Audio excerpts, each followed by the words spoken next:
This story didn't break through a doctor. It didn't come from a hospital. And it didn't surface in a courtroom. It came from a live stream. When Jaguar Wright, a controversial online commentator, claimed that a powerful celebrity image was hiding a serious, undisclosed health issue, Hollywood didn't react with outrage. It reacted with silence. No denials, no statements, no clarification. According to her, this wasn't about shame or scandal. It was about risk, responsibility, and protection. A system that moves fast to protect images, and even faster to manage anyone who asks the wrong questions. She didn't name the condition. She didn't show documents. She didn't accuse directly. But what she suggested was enough to make people uncomfortable. Because what happens when something this serious is managed quietly instead of addressed openly? And why does silence always seem to follow stories like this? Stay with us, because this isn't about gossip. It's about how far a system will go to protect itself. The moment Jaguar Wright went live, nothing felt accidental. Her tone wasn't frantic.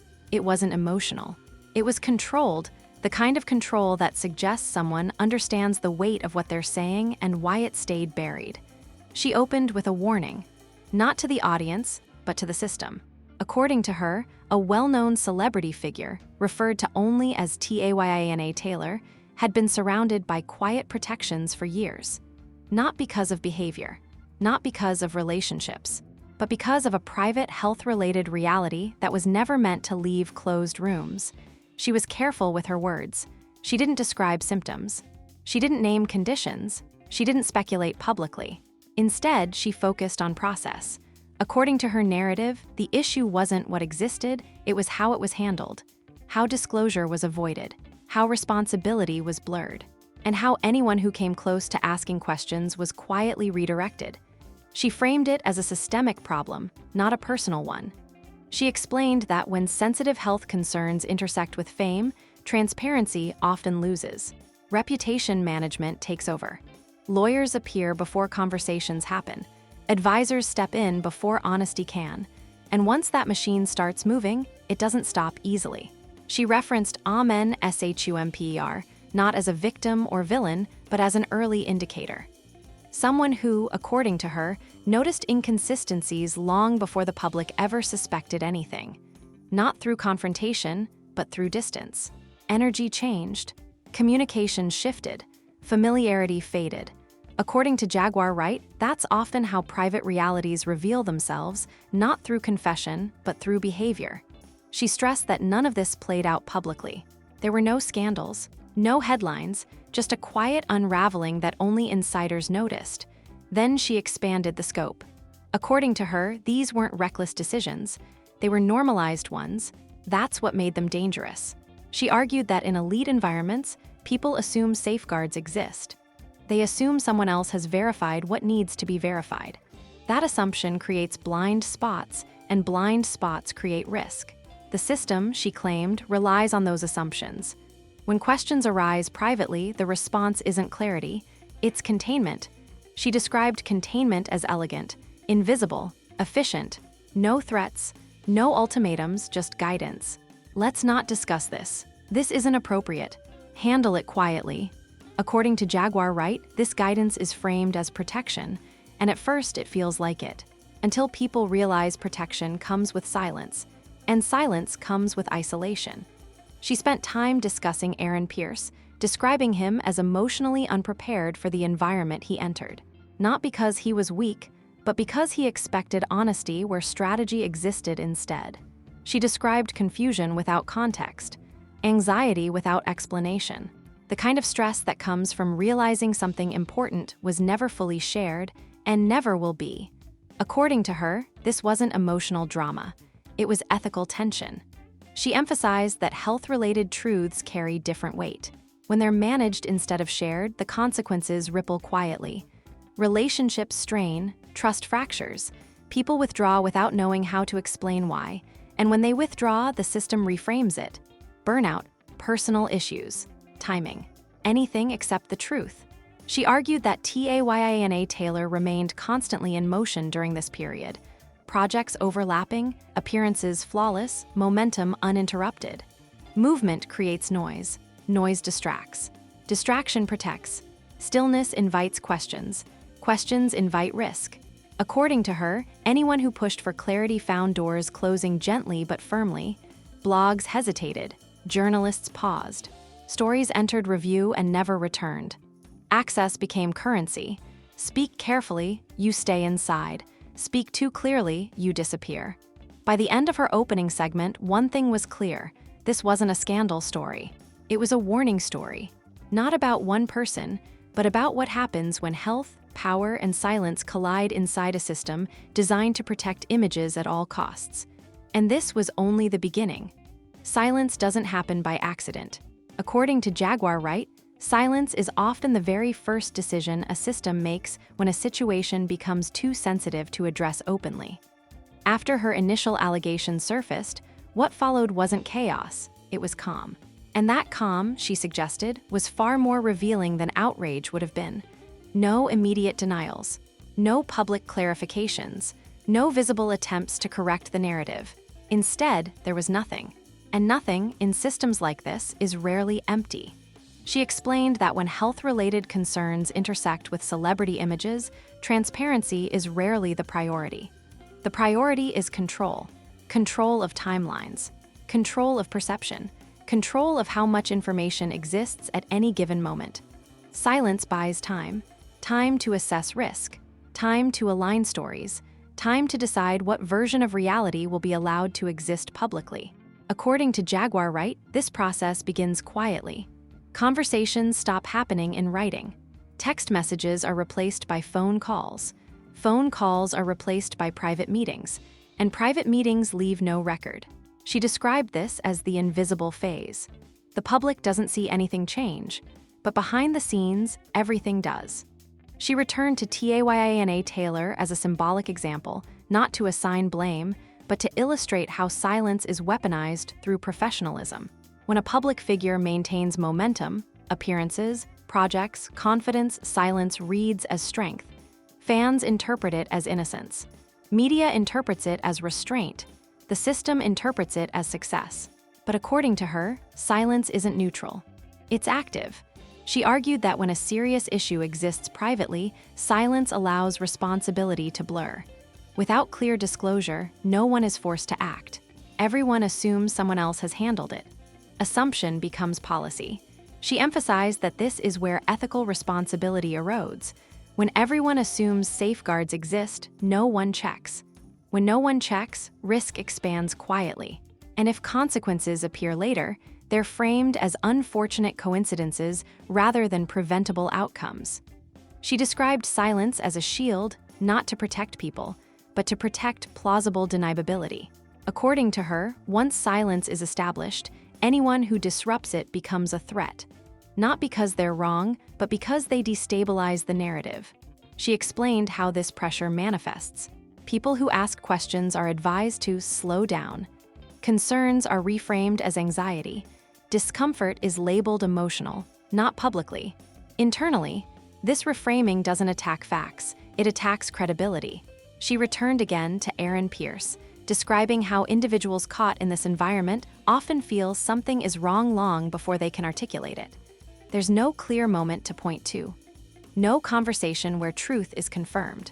Just a growing sense that information is being managed. She described this as context deprivation, knowing something matters, but never being given the full picture. And context deprivation, she argued, is psychologically exhausting. People begin questioning themselves instead of the situation. Am I overthinking? Maybe I misunderstood. I shouldn't push this. Silence trains compliance. According to Jaguar Wright, this is why systems prefer silence over confrontation. Confrontation invites records. Silence leaves nothing to challenge. She also addressed why silence feels so effective publicly. Most audiences associate silence with legal advice, dignity, or professionalism. Few consider that silence may also be strategic avoidance. Silence doesn't trigger headlines. It doesn't provoke debate. It doesn't escalate. It stabilizes. She claimed that this is why health-related allegations are rarely addressed directly. Addressing them opens doors that are hard to close. Silence keeps those doors sealed. She described how journalists often sense when something is being avoided. Tips arrive, leads feel promising, but stories stall, Editors hesitate. Legal teams intervene not to dispute accuracy, but to assess exposure. The question becomes not, is this true, but is this worth the risk? And often, the answer is no. Silence wins again. She emphasized that this doesn't mean everyone involved agrees. It means everyone understands the cost of disagreement. Silence becomes the lowest risk option. She framed this as the most dangerous part of the system, not deception, but passivity. When people stop pushing not because they're convinced, but because resistance feels expensive. According to her, silence spreads socially. Once one person steps back, others follow. Not because they're instructed to, but because they read the environment. They notice who is rewarded. They notice who is isolated. They adjust. This is how silence becomes culture. She concluded this part of her narrative with a sobering observation. Silence doesn't erase responsibility. It redistributes it so thinly that no one feels accountable. And when accountability disappears, risk doesn't vanish. It hides, waiting for a moment when silence can no longer contain it. Silence doesn't stay external forever. According to Jaguar Wright, once silence becomes policy, it eventually moves inward, and that's when the real damage begins. At first, nothing looks different on the surface. Schedules stay full. Smiles stay polished. Public narratives remain intact. But beneath that surface, something shifts that only the people closest to the situation can feel. She described this phase as internal isolation. Not being pushed out, but being quietly left alone. According to her, individuals who become adjacent to sensitive, unspoken realities begin to notice subtle changes. Conversations feel shorter. Responses feel delayed. Familiar voices become cautious. Nothing overt happens, but nothing feels the same either. And because nothing explicit is said, there's nothing to confront. Isolation thrives in that ambiguity. She explained that this is often when people begin to self-edit, not because they're told to, but because they sense that curiosity is unwelcome. Questions feel risky. Clarifications feel intrusive. Silence becomes the safest language available. According to Jaguar Wright, this is how systems avoid accountability without issuing instructions. They create environments where people silence themselves. She returned to Aaron Pierce as an imagery example of how this process unfolds emotionally. From the outside, his withdrawal looked ordinary. A quieter presence, fewer appearances, a natural ebb in visibility. But according to her narrative, internally it felt very different. She described confusion without reference points. When you know something matters but can't name it. When you feel distance growing but don't know why.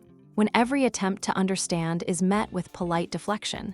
That kind of isolation doesn't create panic. It creates doubt. People start doubting their instincts. They question their reactions. They wonder if they're imagining things. And that self-doubt becomes a powerful containment tool. She emphasized that isolation is most effective when it feels self-generated. No one told me to step back. I just didn't feel comfortable pushing. It didn't seem like my place. Those thoughts feel reasonable, responsible, mature.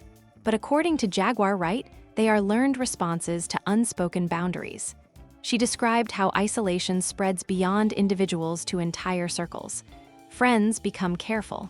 Collaborators become distant. Associates begin choosing safer topics. The room doesn't freeze, it cools. And cooling is harder to notice than collapse. She returned briefly to Amen Shumper, suggesting that his experience followed a similar pattern. Not exclusion, but gradual detachment. Not confrontation, but quiet repositioning. The kind that leaves no clear moment to point to, only a sense that something has shifted permanently. According to her, this is where isolation becomes structural rather than emotional. It's not about hurt feelings, it's about access. Access to information, access to conversations, access to clarity. Once access narrows, isolation deepens. She explained that systems prefer this method because it produces no visible conflict. There's no argument to document, no incident to explain, just a slow rearrangement of proximity. People aren't removed. They're deprioritized. And deprioritization doesn't trigger alarms. It just changes outcomes. She warned that isolation often gets misread publicly as personal weakness. When someone grows quiet, they're labeled overwhelmed. When they withdraw, it's framed as burnout. When they hesitate, it's interpreted as unreliability. These labels feel compassionate on the surface, but they shift attention away from the environment and onto the individual. Instead of asking what happened, people ask what's wrong with them. According to Jaguar Wright, this reframing protects systems by redirecting scrutiny. The story becomes psychological instead of structural, emotional instead of ethical. And once the focus shifts, the original questions fade. She described isolation as a tax paid quietly by people who get too close to uncomfortable truths, not because they exposed anything, but because proximity itself became inconvenient. Isolation teaches a lesson. Stay quiet, you stay connected. Ask questions, you drift outward.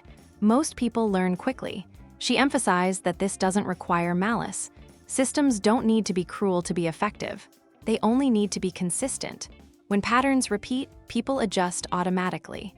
Isolation becomes normalized.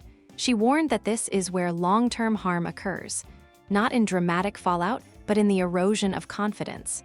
People become cautious versions of themselves, less curious, less expressive, more strategic.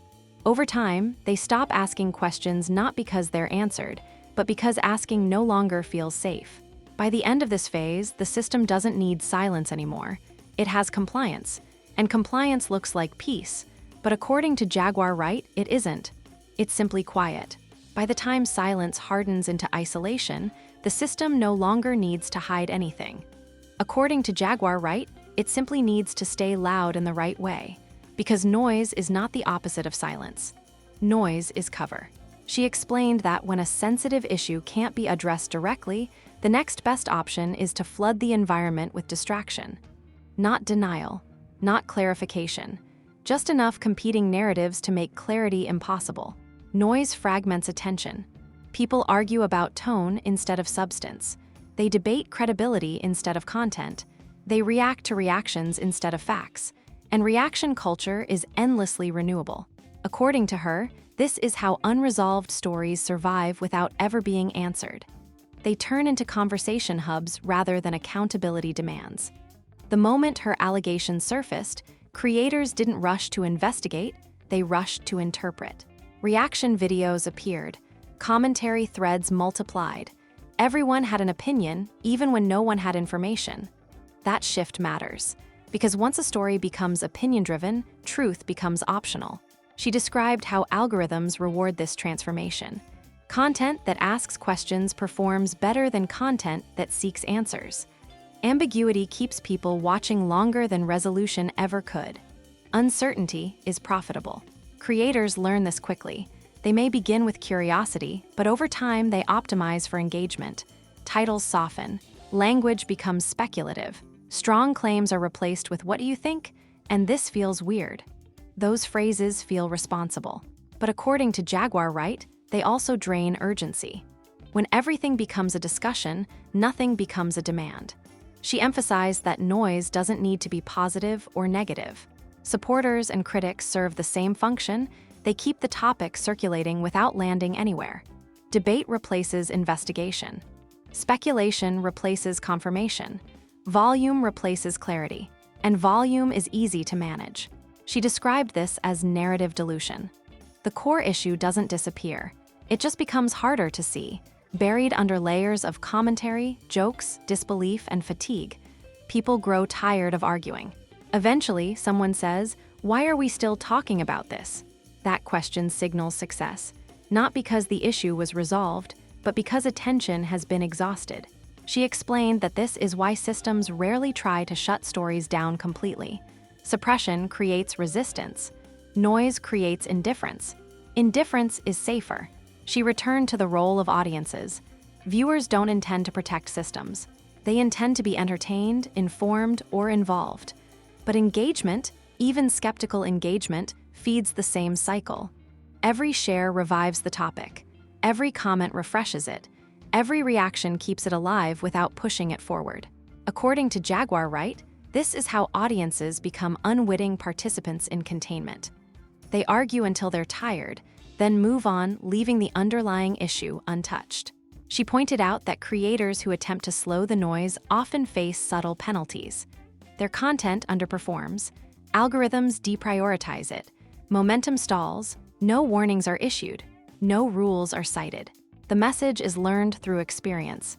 Speak safely, you grow. Speak dangerously, you disappear quietly. Over time, even curiosity becomes strategic. She emphasized that noise also reframes seriousness. When health-related implications are discussed alongside gossip, memes, and speculation, they lose gravity. The topic feels less urgent simply because it's everywhere. Familiarity dulls impact. People stop asking, "Is this important?" They start asking, "Why is this still trending?" And once a topic reaches that phase, its disruptive power is gone. She framed this as one of the most effective forms of modern control. Not censorship, but saturation. Flood the space until meaning dissolves. By the time silence returns, the story has been neutralized. Not disproven, not resolved, just tired. She ended this part with a warning. If truth ever arrives later, it will arrive into a space already exhausted. Audiences will shrug. Creators will hesitate. Systems will remain intact, because noise did its job. When a story disappears from headlines, most people assume it's finished. According to Jaguar Wright, that assumption is exactly why systems built on silence survive. Stories don't end. They get stored. Once noise has done its job and attention drifts elsewhere, unresolved narratives don't vanish. They settle into memory, quiet, unchallenged, and waiting. This phase is the most misunderstood. Nothing new is said. Nothing is clarified. Nothing is denied. And yet, everything remains active beneath the surface. She described this as narrative dormancy. The public moves on, but perception doesn't reset. People may stop debating details, but they don't forget the feeling that something didn't add up. That feeling becomes background context, subtle but influential. Digital culture remembers differently than traditional history. It doesn't archive facts, it archives emotion. People remember discomfort. They remember confusion. They remember silence where answers should have been. And those memories don't need reinforcement. They simply wait for relevance. According to Jaguar Wright, this is why months, sometimes years, later, an unrelated moment can reactivate an old story. A sudden pause, a shift in behavior, an unexplained absence. Someone says, "This reminds me of that situation," and instantly the dormant narrative wakes up. Not as breaking news, but as explanation. That's the danger of unresolved stories. They stop being accusations and start becoming context. Context doesn't argue, it frames. People no longer ask, "Is this true?" They say, "That makes sense now." She emphasized that this transition is quiet but permanent.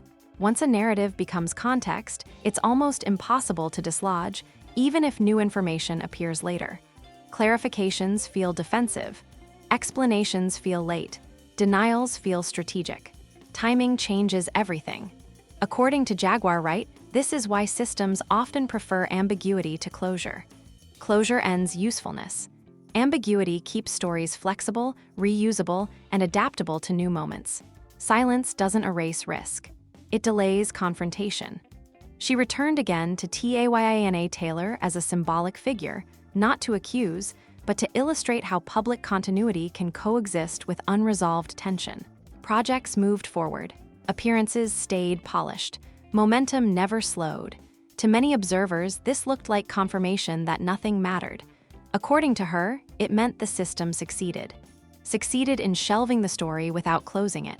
She explained that shelving creates a psychological effect that's hard to detect.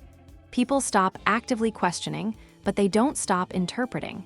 Every future decision is filtered through what they remember feeling. This is emotional residue. Residue doesn't shout, it stains. Future silence feels heavier. Future confidence feels rehearsed. Future narratives feel incomplete, not because they are, but because the audience carries unresolved context with them. She warned that this is the long-term cost of containment. Not outrage, not backlash, but erosion of trust. Trust doesn't break loudly. It thins. People continue watching, continue supporting, continue engaging. But belief becomes conditional. She described mistrust as cumulative. One unresolved story doesn't destroy credibility, but multiple shelved narratives create a pattern. And patterns shape expectation. Audiences begin anticipating avoidance. They read between lines instinctively. They assume management before honesty. Once that assumption sets in, systems lose flexibility, because even silence stops working the same way. She emphasized that this is why dormant stories are so dangerous to power structures. They don't demand attention, they influence perception quietly. And perception governs reaction. She explained that timing is what ultimately brings these stories back. Not exposure, not leaks. Timing, when attention is high, noise manages urgency. When attention is low, memory does the work. Both serve containment, but neither offers resolution. She warned that this is why truth often feels like it arrives too late. By the time clarity appears, belief has already settled. Answers feel unsatisfying. People ask, why now? Instead of why before, the burden shifts. And once the burden shifts, trust rarely recovers fully. According to Jaguar Wright, this is the moment systems mistake for victory. No headlines, no pressure, no public discomfort. But beneath that calm, perception is changing. People start connecting dots quietly. They reference past moments casually. They share assumptions without realizing it. Control becomes fragile, not because of rebellion, but because of awareness. She ended this part of her narrative with a warning that felt less dramatic and more inevitable. Silence works best in the short term. In the long term, it leaves traces everywhere. And traces don't disappear. They wait. By the time a story reaches this point, something critical has already shifted. It no longer lives in headlines. It no longer needs updates. It no longer depends on proof. It lives in belief. According to Jaguar Wright, this is the final stage most people never notice. The moment when unanswered questions stop being questions and quietly become assumptions. Nothing else needs to be said. No confirmation arrives. No denial appears. No clarification ever closes the loop.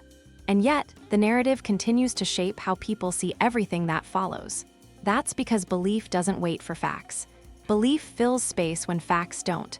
She explained that modern audiences aren't persuaded by evidence alone. They're persuaded by patterns, repetition, familiar emotional cues, the feeling that something makes sense even when it's never been fully explained. Once that feeling takes hold, facts become optional. This is why unanswered stories are more powerful than resolved ones. A resolved story has an ending. An unresolved one has infinite interpretations. According to Jaguar Wright, systems understand this better than most people realize. That's why silence is often chosen over explanation. Explanation creates a fixed narrative. Silence allows flexibility. Flexibility protects power. As long as nothing is officially said, everything remains deniable. And as long as everything is deniable, responsibility never lands in one place. She returned one last time to the symbolic figure of Teyana Taylor, not as an individual, but as a representation of how continuity can coexist with unanswered tension. Public momentum continued. Appearances stayed polished. Projects moved forward. To many, that looked like resolution. According to her, it wasn't resolution. It was containment reaching maturity. Containment doesn't need activity forever. Eventually, it relies on memory. She described how belief forms quietly over time. People stop asking, "Is this true?" and start saying, "This feels familiar." They connect dots instinctively, not aggressively. They interpret pauses, shifts, and silences through a lens shaped by unresolved context. This is where belief hardens. Once hardened, it's incredibly difficult to reverse. Later explanations feel late. Clarifications feel strategic. Silence feels intentional, even when nothing concrete ever happened. She emphasized that this doesn't require manipulation. It's a natural human response to incomplete information. When clarity is missing, people create coherence on their own. And coherence feels like truth. This is why systems don't need to control every detail. They only need to manage what's left unsaid.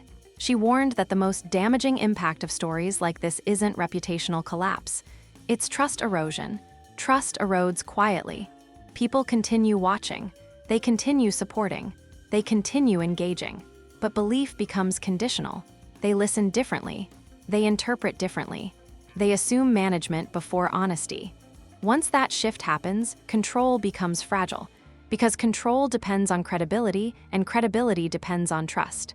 She described this as the paradox of silence. In the short term, silence protects. In the long term, it weakens. It leaves space for alternative explanations to grow unchecked. And those explanations don't need to be true to be influential. They only need to feel plausible. She emphasized that this story was never about proving anything. It was about exposing how easily belief forms when transparency is absent, how audiences become participants in meaning-making without realizing it. Viewers don't just consume narratives, they complete them. Every comment, every reaction, every "this reminds me of," those moments cement belief. And once belief settles, it shapes reality far more effectively than facts ever could. She ended with a reflection that reframed everything. The most dangerous stories aren't lies, they're incomplete truths. Because incomplete truths don't collapse under scrutiny. They adapt, they resurface. They attach themselves to new moments and new interpretations. They never fully go away, they wait. And when timing changes, they return not as questions, but as explanations people already accept. This, according to Jaguar Wright, is where power quietly loses control. Not through exposure, not through scandal, but through awareness. Awareness that silence always speaks. Awareness that belief is built in the gaps. Awareness that trust, once thinned, never fully restores. This story doesn't end with answers. It ends with a choice. To accept partial truths as full explanations, or to recognize when silence is shaping belief more than facts ever could.